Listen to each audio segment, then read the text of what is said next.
माँ, अब कोई बहाना नहीं चलेगा। अब तो पापा भी रिटायर हो गए हैं, इसलिए अब आप हमारे पास आ जाओ हमेशा के लिए। वैसे भी आपका स्वास्थ्य ठीक नहीं रहता है और मैं नहीं चाहता कि इस उम्र में आप अकेले रहो।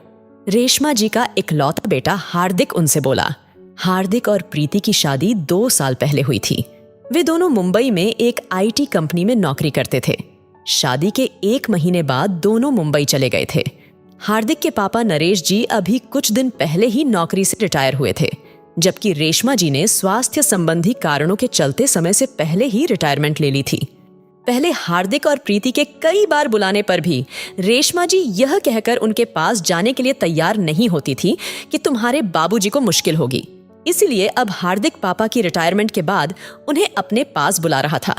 हार्दिक और प्रीति की जिद के आगे उन्हें हाँ करनी ही पड़ी। आखिरकार वे दोनों बच्चों के पास मुंबई पहुंच गए। बच्चों से मिल दोनों बहुत खुश थे और हार्दिक और प्रीति की भी खुशी का कोई ठिकाना न था। बातों बातों में कब दिन बीत गया पता भी न चला। अगले दिन जब रेशमा जी सोकर उठी तो हार्दिक किचन में चाय बना रहा था। उसे देखकर वह हैरान हुई, लेकिन उस समय वह चुप रही।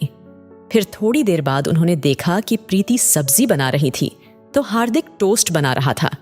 नाश्ते के बाद दोनों ऑफिस चले गए। आज प्रीति ने अपनी काम वाली बाई राधा को बाद में आने को कहा था, क्योंकि अब तो माँ बाबूजी घर पर ही थे। अब शाम को ऑफिस से आने पर आदत के अनुसार हार्दिक हाथ मुंह धोकर चाय बनाने चला गया और प्रीति मम्मी पापा के पास बैठ गई। यह देख रेशमा जी से रहा न गया। वह हार्दिक के पास जाकर बोली, बेटा, बहू तो बैठी है और तुम चाय बना रहे हो।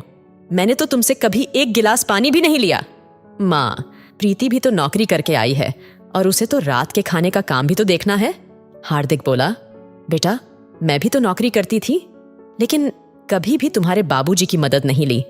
उन्हें ऑफिस से आने के बाद सब कुछ बैठे बैठे ही तो मिलता था। पहले तो काम वाली बाई से भी काम ना करवाया। मैं सब काम स्वयं करती थी। सुबह जल्दी उठकर स्कूल जाने से पहले मैं सारे काम निपटा लेती थी। रेशमा जी बोली, यही तो आप गलत थी माँ।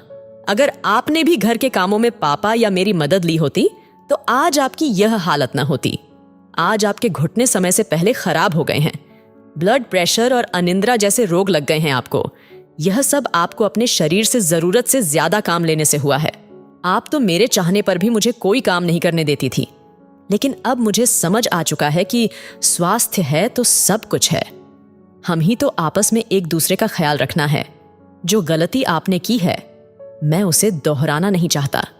मैं चाहता हूं कि प्रीति पर काम का अतिरिक्त बोझ न पड़े, जिससे उसका स्वास्थ्य ठीक रहे। अब मैं आपको भी कोई फालतू काम नहीं करने दूंगा। आपके जैसी कई महिलाएं सोचती हैं कि पुरुष केवल बाहर का काम करने के लिए ही है। यह सोच गलत है। हमें इस सोच को बदलना होगा। अब रेशमा जी निरुत्तर थी। वह सोच रही थी कि हार्दिक सही तो कह रहा है। स्वयं सारा काम सिर पर ले लेना कोई बड़प्पन तो है नहीं, और अगर पति पत्नी दोनों कामकाजी हैं तो पत्नी पर घर के काम का अतिरिक्त बोझ तो होता ही है। अपने अतीत में जाकर वह इस चीज को महसूस कर रही थी। अब अगले दिन रेशमा जी बोली, आज से हम चारों मिलकर घर के काम करेंगे ताकि किसी पर भी काम का अतिरिक्त बोझ न पड़े और सभी स्वस्थ रहकर अपने अपने जीवन का आनंद ले सकें। यह सुन नरेश जी रेशमा में आए बदलाव से हैरान थे।